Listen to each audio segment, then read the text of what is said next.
Assalamualaikum warahmatullahi wabarakatuh. Perkenalkan, saya dari kelompok 2 yang beranggotakan Nurul Sonia, Agni Ika Bianti, Muhammad Kudus Waksai, Silpa Aulia ingin menerangkan tentang aritmatika sosial, yaitu bab aritmatika sosial kelas 7 semester 2. Kompetensi dasar yang dicapai yaitu yang pertama, mengenal dan menganalisis berbagai suatu situasi terkait aritmatika sosial seperti penjualan, pembelian, potongan, keuntungan, kerugian, bunga tunggal, persentase, bruto, neto, dan cara. Yang kedua adalah menjelaskan masalah berkaitan dengan aritmatika sosial seperti penjualan, pembelian, potongan, keuntungan, kerugian, bunga tunggal, persentase, bruto, neto, dan cara. Sedangkan indikator pencapaian kompetensi yang pertama adalah mengenal fenomena atau aktivitas yang terkait dengan aritmatika sosial seperti penjualan, pembelian, potongan, keuntungan, kerugian, bunga tunggal, persentase, bruto, neto, dan cara. Sedangkan yang kedua, mendapatkan informasi yang terkait dengan aritmatika sosial. Yang ketiga, menentukan hubungan antara penjual, pembelian, untung, dan rugi. Yang keempat, menentukan bunga tunggal dan pajak. Yang kelima, menentukan hubungan antara bruto, neto, dan cara. Sedangkan yang keenam atau yang terakhir adalah memecahkan masalah terkait dengan aritmatika sosial baik melalui tanya jawab, diskusi, atau presentasi. Peta konsep aritmatika sosial yang pertama adalah keuntungan, yang kedua kerugian, yang ketiga diskon, yang keempat bunga tunggal, yang kelima bruto, neto, dan cara, dan yang terakhir adalah pajak. Di sini saya akan menerangkan keuntungan. Keuntungan terjadi karena harga jual lebih besar dari harga beli, dengan syarat untung yaitu harga jual lebih besar dari harga beli. Untuk mencari untung, memakai rumus untung sama dengan harga jual atau HJ dikurangi harga beli atau HB. Kemudian untuk mencari persentase keuntungan dapat dihitung menggunakan rumus PU, HJ min HB atau rumus untung per HB atau harga beli dikali 100%. Untuk memudahkan, maka di sini saya akan memberi atau menjelaskan dengan ilustrasi. Yang pertama, Pak Rusman membeli sebuah sepeda motor dengan harga 12 juta rupiah. Setelah 2 tahun, Pak Rusman menjual sepeda motor tersebut dikarenakan butuh uang. Sepeda motor tersebut terjual dengan harga 12.600.000. Tentukan persentase keuntungan Pak Rusman. Diketahui harga beli atau HB-nya yaitu 12 juta rupiah. Sedangkan harga jualnya yaitu 12.600.000. Ditanyakan persentase keuntungan atau BU. Untungnya kita memakai rumus untung harga sama dengan harga jual dikurangi harga beli. Harga jualnya yaitu 12.600.000 dikurangi harga belinya yaitu 12 juta, maka mendapatkan untung sebesar 600.000. Besar keuntungan Pak Rusman adalah 600.000 rupiah. Kemudian kita mencari persentase keuntungannya memakai rumus PU sama dengan untung per harga beli dikali 100%. Diketahui untungnya yaitu 600.000 per harga belinya yaitu 12 juta rupiah dikali 100%. Maka PU-nya yaitu 5%. Jadi persentase keuntungan Pak Rusman adalah 5%. Yang kedua yaitu mengenai kerugian atau rugi. Kerugian terjadi karena harga jual lebih kecil dari harga beli. Dengan syarat rugi yaitu harga jual lebih kecil dari harga beli. Rugi sendiri dapat dirumuskan dengan harga beli atau HB dikurangi harga jual atau HJ. Untuk mencari persentase kerugian dapat dihitung menggunakan rumus PR sama dengan rugi per HB dikali 100%. Untuk memudahkan, di sini saya membuat sebuah ilustrasi tentang kerugian. Pak Ilman membeli sebuah mobil bekas dengan harga 40 juta rupiah. 1 tahun kemudian, mobil tersebut dijual dengan harga 36 juta rupiah. Tentukan persentase kerugian Pak Ilman dari hasil penjualan mobil tersebut. Diketahui HB-nya yaitu atau harga belinya 40 juta rupiah. Sedangkan harga jualnya yaitu 36 juta rupiah. Ditanyakan persentase kerugian atau PR-nya yaitu di sini kita mencari rugi dengan memakai rumus harga beli dikurangi harga jual. Harga belinya yaitu 40 juta rupiah, sedangkan harga jualnya yaitu 36 juta rupiah. Maka besar kerugiannya Pak Ilman adalah sebesar 4 juta rupiah. Kemudian kita mencari persentase keuntungannya yaitu PR dengan rumus PR sama dengan dibagi per harga beli atau HB dikali 100%. Ruginya yaitu sebesar 4 juta rupiah per harga belinya yaitu 40 juta rupiah dikali 100%.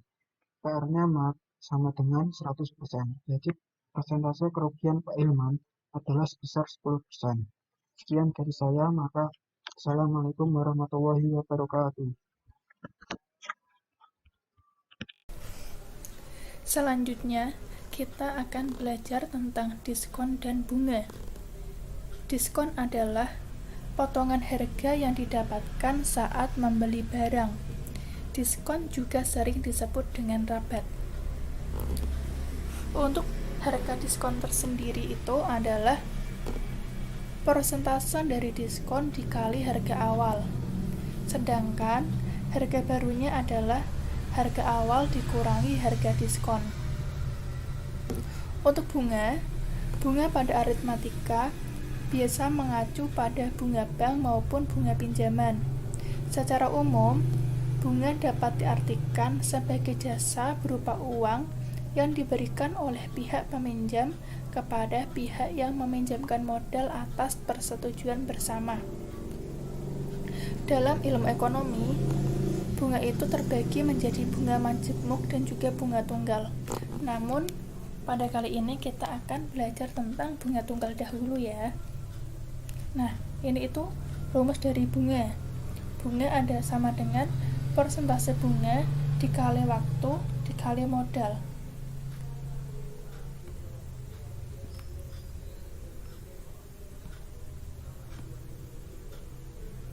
Contoh soal.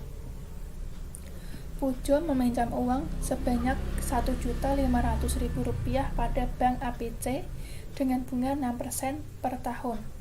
Setelah 2,5 tahun, berapa besar bunga yang diterima Pujo? Nah, ini formulanya. Bunga sama dengan persentase bunga dikali waktu dikali modal, atau bisa kita singkat dengan B M W. Bunga modal waktu. Nah, kita ketahui bahwa modalnya itu sebesar 1.500.000. Bunganya 6% per tahun. Dan setelah 25 tahun, berapa besar bunga yang diterima Pujo? Di sini diketahui bunganya 6% per tahun dan waktunya 2,5 tahun, 2,5 tahun. Karena di sini sudah sama-sama tahun, maka tidak perlu kita rubah. Sehingga kita langsung masuk ke formula. Bunga sama dengan persentase bunga 6/100 dikali waktu 2,5 dikali modal 1.500.000. Kita coret sehingga 6 kali 2,5 dikali 15.000 sama dengan 225.000. Dan tabungan sekarang adalah modal ditambah bunga. Modalnya 1.500.000 ditambah bunganya 225.000, sehingga tabungan sekarang yang dimiliki oleh Pujo sebesar 1.725.000. Ini untuk contoh yang pertama. Contoh yang kedua, Bu Anies meminjam uang sebesar 1.250.000 dari Bunia dengan bunga 1,8% per bulan. Berapa uang yang harus dikembalikan Bu Anies setelah 2,5 tahun? Modalnya 1.250.000. Bunganya 1,8% per bulan selama 2,5 tahun. Nah, di sini bulan, di sini tahun. Maka harus kita rubah. 2,5 tahun ini kita rubah dalam bentuk bulan sehingga 30 bulan. Sekarang sudah sama-sama bulan ya. 1,8% per bulan selama 30 bulan. Untuk bunganya kita hitung 1,8%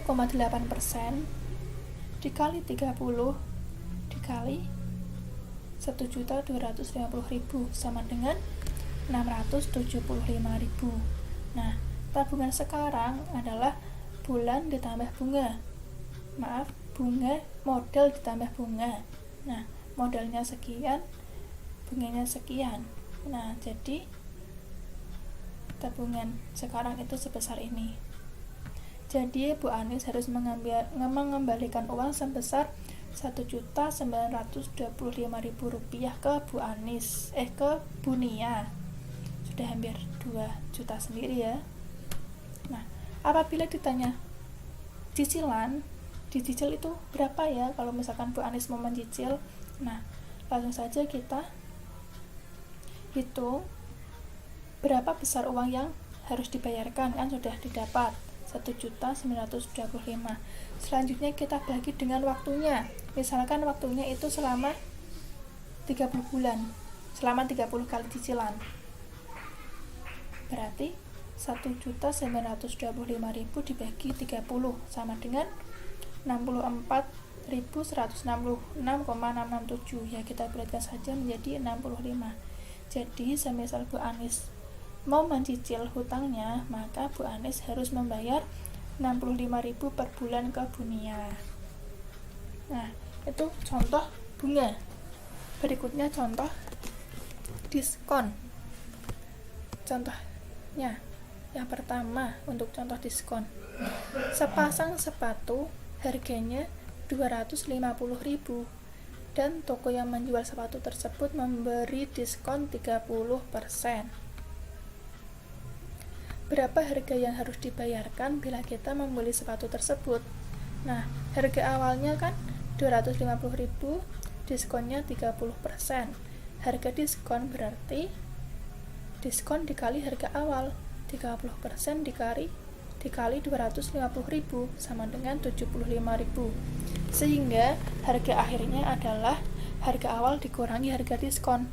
250.000 dikurangi 75.000 sama dengan 175.000. Jadi kita harus membayar sebesar 175.000 untuk membeli sepatu tersebut. Gampang kan menghitung diskon? Contoh berikutnya, sebuah baju dijual setelah diskon dengan harga sebesar Rp140.000. Ternyata rabat tersebut adalah 12,5% dari harga sebenarnya. Berapa harga baju sebenarnya? Nah, di sini menggunakan bahasa yang berbeda ya. Di sini ada rabat. Rabat itu sama dengan diskon. Nah, ini adalah harga akhirnya. Dan ini adalah diskonnya. Yang ditanya adalah harga awal. Nah, kita ketahui pasti harga awal itu sebesar 100%. Harga diskon dan harga akhirnya pasti 87%. 87% ini berasal dari 100% dikurangi 2,5% sama dengan 87,5%. Nah, untuk menghitung harga awalnya sama dengan persentase awal dikurangi persentase harga akhir. Persentase harga awal dibagi persentase harga akhir dikali 140.000. 140.000 ini harga akhir. Di sini kita coret persennya.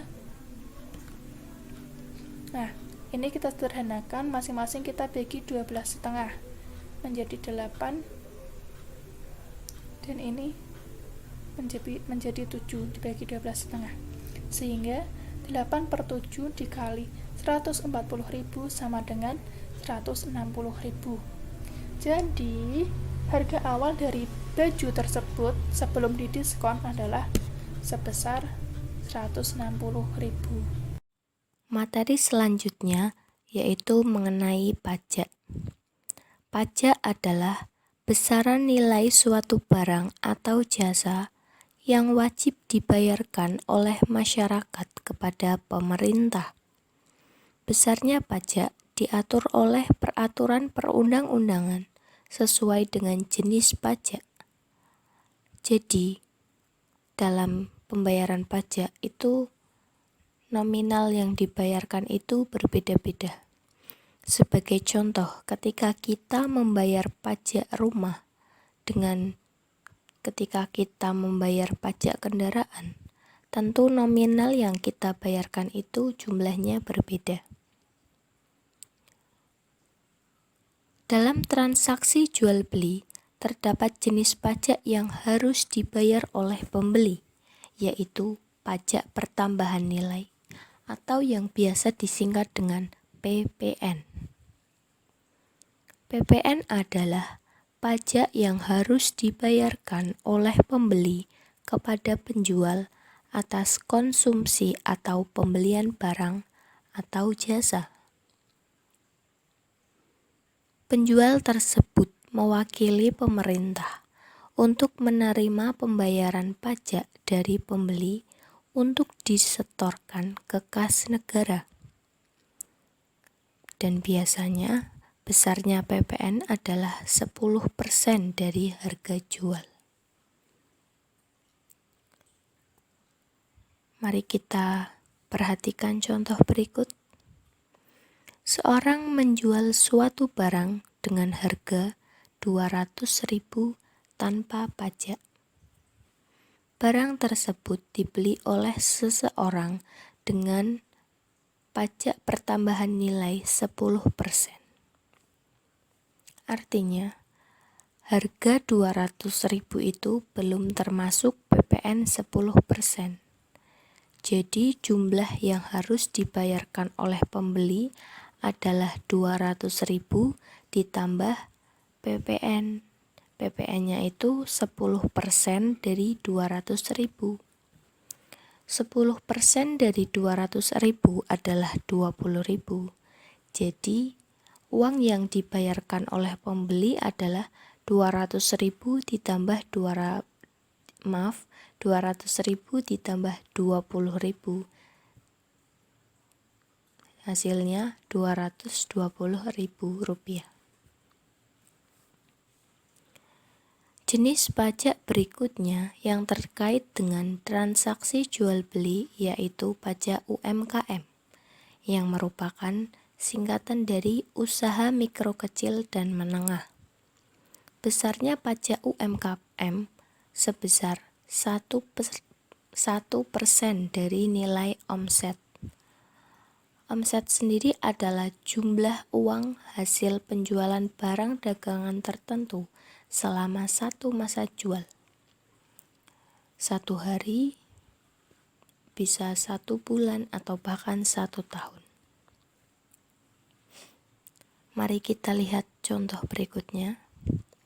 Pak Agus berhasil menjual bakso setiap hari sebanyak 1.000 mangkok dengan per mangkok 10.000.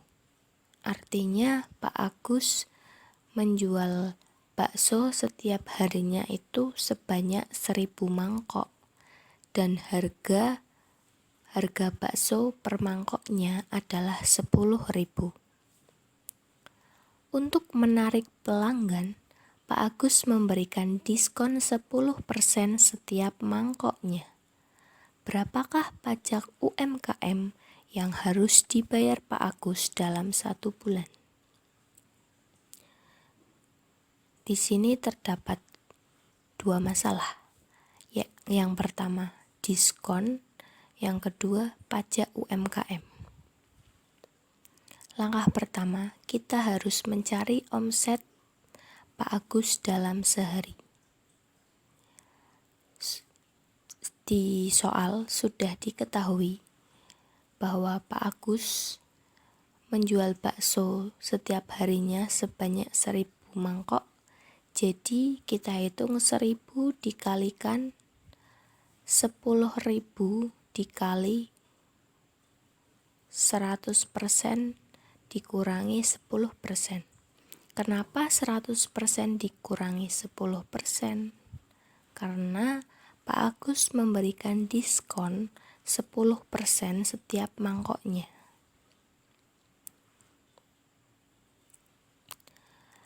Atau dengan cara lain, kita bisa hitung dulu harga per mangkoknya setelah dikenai diskon.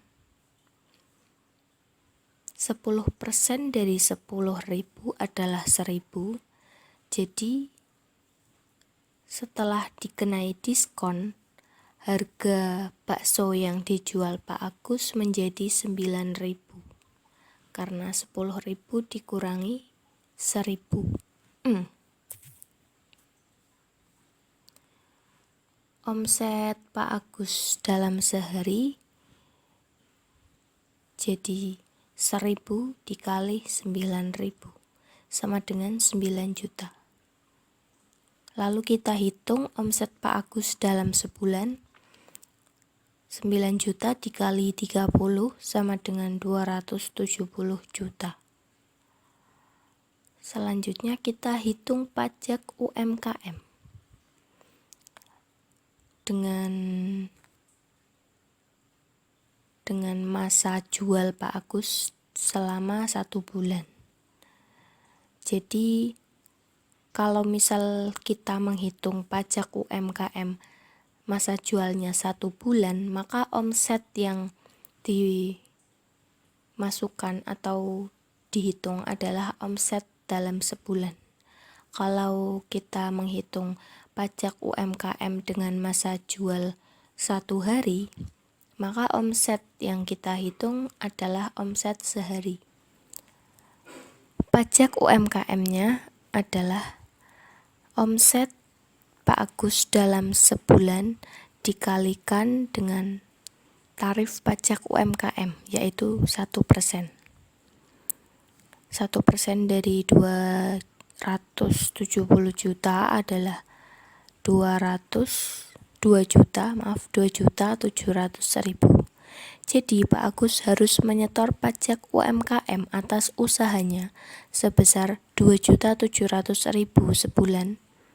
dalam sebulan ke kas negara melalui kantor bank terdekat. Selanjutnya bruto. Materi bruto.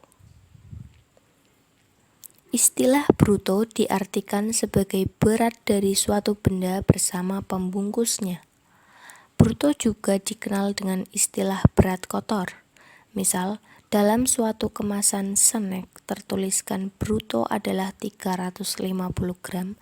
Ini berarti bahwa berat snack dengan pembungkusnya adalah 350 gram.